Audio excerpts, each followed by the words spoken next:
രണ്ടാം പിണറായി വിജയൻ സർക്കാരിലെ ഇടത് സ്വതന്ത്രനായി നിലമ്പൂരിൽ നിന്നും നിയമസഭയിലേക്കെത്തി ഇടതുപക്ഷത്തിൻ്റെ നാവായി മാറിയ ആളാണ് പി.വി. അൻവർ. പിണറായി വിജയൻ സർക്കാരിൻ്റെ നേട്ടങ്ങൾ ഇത്രയേറെ എടുത്തു പറഞ്ഞ വേറൊരു എം.എൽ.എയും ഉണ്ടാകില്ല. സർക്കാരിന് വേണ്ടി നിരന്തരം ബാധിച്ച നിലമ്പൂർ കാടുകളിലെ ഒറ്റയാനായിട്ടായിരുന്നു അൻവർ വാർത്തകളിൽ നിറഞ്ഞു നിന്നത്. സൈബർ ഇടങ്ങളിലെ കടന്നൽ രാജ എന്ന വിശേഷണവും അദ്ദേഹത്തിന് അനുയായികൾ നൽകിയിരുന്നു.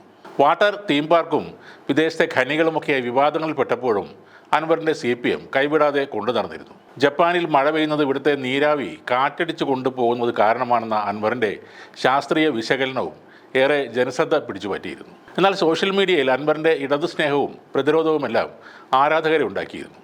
മാധ്യമങ്ങൾക്കെതിരെ CPM നേതാക്കൾ നടത്തുന്ന ആരോഗ്യകരമായ പോരാട്ടത്തിനെ അൻവറും പിന്തുണച്ചു. പലപ്പോഴും അൻവർ അതിര് കടന്നെങ്കിലും പാർട്ടിക്കാരനല്ലാത്ത സ്വതന്ത്രനായ MLA ആയതുകൊണ്ട് അധികം തിരുത്താൻ CPM തയ്യാറായില്ല. മറുനാടൻ മലയാളി എന്ന യൂട്യൂബ് വാർത്താ ചാനൽ ഇടത് സർക്കാരിനും മുഖ്യമന്ത്രിക്കുമെതിരായി നിരന്തരം വാർത്തകൾ ചെയ്തതോടെ പി.വി. അൻവർ മറുനാടൻ എഡിറ്റർ ഷാജൻ സ്കറിയയ്ക്ക് നേരെ യുദ്ധം പ്രഖ്യാപിച്ചു. വ്യാജ വാർത്തകളാണ് മറുനാടൻ പ്രചരിപ്പിക്കുന്നതെന്നും അതിനെതിരെ സന്ധിയില്ല യുദ്ധമാണ് താൻ നടത്തുന്നതെന്നും അൻവർ പ്രഖ്യാപിച്ചിരുന്നു. അതോടെ ഷാജൻ സ്കറിയ തൻ്റെ യൂട്യൂബ് ചാനലിലൂടെ അൻവറിനെതിരെയും സർക്കാരിനെതിരെയുമുള്ള വിമർശനങ്ങളും കൂടുതലായി പുറത്തുവിടാൻ തുടങ്ങി. അൻവറും സർക്കാരും ഒരുമിച്ചതോടെ മറുനാടിൻ്റെ ഓഫീസിൽ പോലീസ് കയറി കമ്പ്യൂട്ടറുകളും മറ്റു വസ്തുക്കളും എടുത്തുകൊണ്ട് പോവുകയും ചെയ്തു. എന്നാൽ ഷാജനെതിരെ അൻവർ നടത്തിയ പോരാട്ടത്തിന് കാര്യമായ അടിത്തറ ഇല്ലായിരുന്നു എന്നാണ് മനസ്സിലാക്കേണ്ടത്. ഷാജൻ പല കേസിലും ജാമ്യം ലഭിക്കുകയും ചെയ്തു.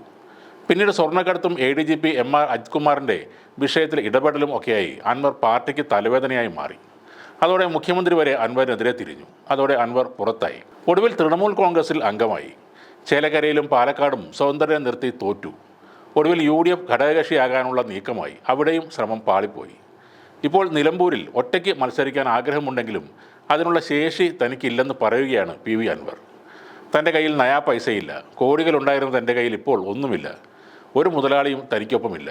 3 തവണ ദിവസേന ഡ്രസ്സ് മാറിയ എനിക്ക് ഇന്ന് 2 ഷർട്ട് തേച്ചെടുക്കാനുള്ള 60 രൂപ പോലും കയ്യിലില്ല. കയ്യിലുള്ള കാശെല്ലാം തീർന്നു.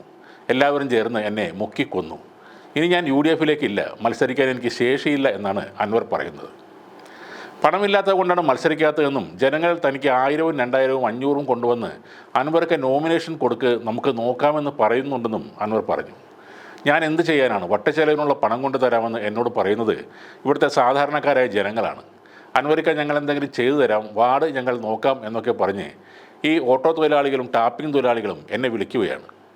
ഞാൻ നോക്കട്ടെ എന്നാണ് പറയുന്നത്. ഇനിയും 1-2 ദിവസം കൂടി ഉണ്ടല്ലോ എന്നാണ് അൻവർ പറയുന്നത്. ഇതെല്ലാം മാധ്യമങ്ങളോട് പറയുമ്പോൾ അദ്ദേഹത്തിൻ്റെ കണ്ണുകൾ വല്ലാതെ നിറഞ്ഞിരുന്നു.